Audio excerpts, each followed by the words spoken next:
नमस्कार, आप देख रहे हैं हिमाचल दस्तक की प्रस्तुति दस्तक दिन भर। मैं हूं आपके साथ यशपाल सिंह। आइए नजर डालते हैं आज के मुख्य समाचारों पर। निगरोटा भगवा में व्यापारियों ने थाने और बैंक का किया घेराव। आग पीड़ित को जल्द न्याय न मिलने से गुस्साए कारोबारी।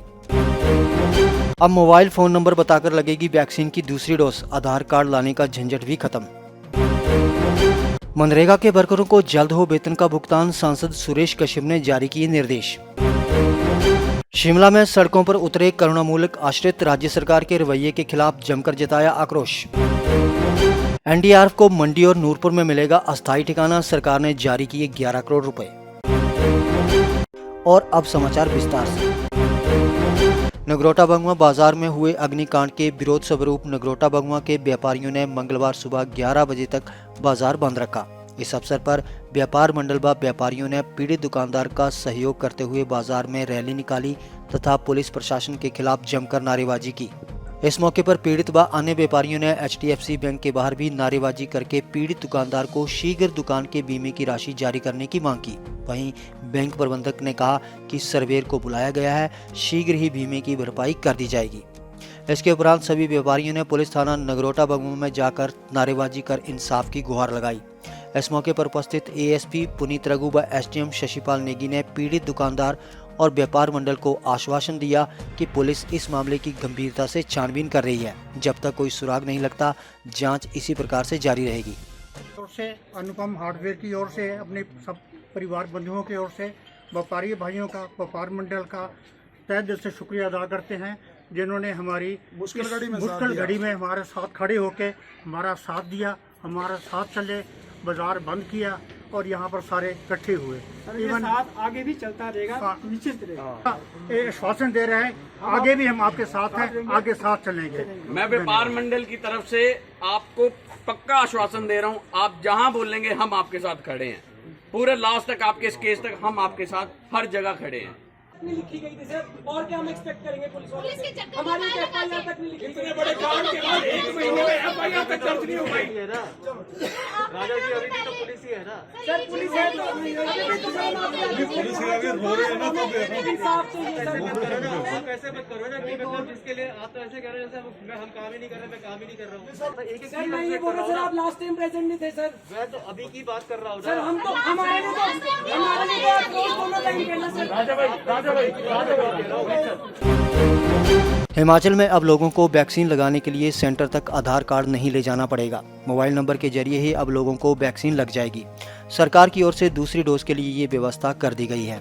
दूसरी डोज लगाने के लिए कम लोग सामने आ रहे हैं और ऐसे में ये नया प्लान तैयार किया गया है ताकि 30 नवंबर तक प्रदेश में वैक्सीनेशन का 100% लक्ष्य पूरा हो सके।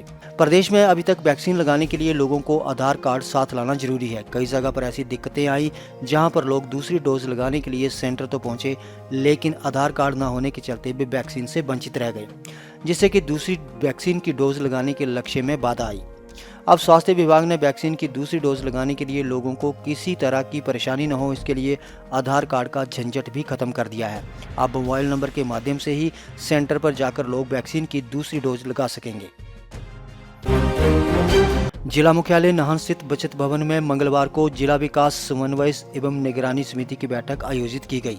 बैठक की अध्यक्षता शिमला संसदीय क्षेत्र के सांसद सुरेश कश्यप ने की। दरअसल सांसद सुरेश कश्यप ने कोरोना काल में अरसे बाद आयोजित हुई इस बैठक में केंद्र सरकार द्वारा प्रायोजित 41 योजनाओं की समीक्षा की। बैठक में सांसद ने लंबित विकास कार्यों को गुणवत्ता के साथ पूरा करने के साथ साथ कई मामलों में अधिकारियों को उचित दिशा निर्देश जारी किए।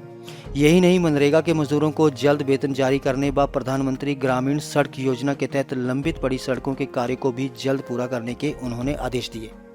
आज जिला सिरमौर की हमारी दिशा की बैठक रखी गई है, जिसमें कि हमारे जो केंद्र की विभिन्न योजनाएं हैं, लगभग 41 ऐसी योजना हैं जिनको उनके कार्य का उनकी प्रोग्रेस और विभिन्न विभागों में उनका जो कोऑर्डिनेशन का काम है, उसकी प्रोग्रेस रिपोर्ट किस प्रकार से काम चल रहा है, उसको लेकर बैठक रखी गई है। आज की बैठक में मुख्यतः जो हमारे बहुत सारे काम काफ़ी लंबे समय से जो है उनमें विलम्ब हो रहा है, अधिकारियों को निर्देश दिए गए हैं कि उनको बहुत जल्दी पूरा किया जाए। जैसे PM GSY की कुछ सड़कें 2016-17 से चली हुई हैं और ज़्यादातर योजनाओं को हमने लक्ष्य रखा है कि मार्च 2022 तक जो पेंडेंसी है उसको कम किया जाए, काम को और प्रगति देते हुए, लेकिन साथ ही साथ गुणवत्ता का भी ध्यान रखा जा सके। आज मनरेगा को लेकर भी एक इशू आया था जो गैर सरकारी सदस्यों ने उठाया कि पिछले 2 महीनों से लोगों को तनख्वाह नहीं मिल रही है। उसके लिए अपने अधिकारियों को निर्देश दिए कि तुरंत इस मामले को रिजॉल्व किया जाए ताकि जो मनरेगा के वर्कर्स हैं उनको शीघ्र उनका भुगतान किया जा सके। करुणामूलक आश्रितों ने सरकार के नकारात्मक रवैये के खिलाफ मंगलवार को शिमला में रोष रैली निकाली। करुणामूलक संघ के पदाधिकारियों का आरोप है कि मांगों को लेकर आश्रित 110 दिन से शिमला में क्रमिक भूख हड़ताल पर हैं, मगर राज्य सरकार द्वारा उनकी मांगों पर अभी तक कोई भी फैसला नहीं लिया गया है, जिसके चलते अब आश्रितों को मजबूर होकर सड़कों पर उतरना पड़ रहा है। संघ के प्रदेशाध्यक्ष अजय कुमार ने कहा कि 110 दिनों से ये करुणामूलक परिवार कालीबाड़ी मंदिर के पास एक वर्षा शालिका में क्रमिक भूख हड़ताल पर बैठे हैं, मगर अभी तक राज्य सरकार द्वारा उनसे कोई वार्ता नहीं की गई है। संघ का आरोप है कि सरकार के पास विभिन्न विभागों में 4500 से ज़्यादा मामले लंबित हैं। प्रभावित परिवार करीब 15 साल से नौकरी का इंतजार कर रहे हैं, लेकिन प्रदेश सरकार इस मसले को अनदेखा कर रही है, जिसके खिलाफ आज ये आक्रोश रैली निकाली गई।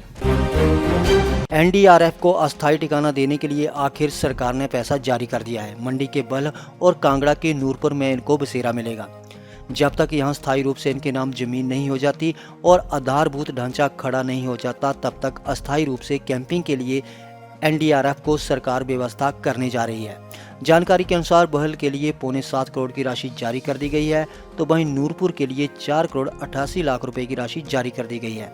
राजस्व मंत्री महेंद्र सिंह से ये फाइल क्लियर हो गई है और पैसा एनडीआरएफ तक पहुंचाएगा।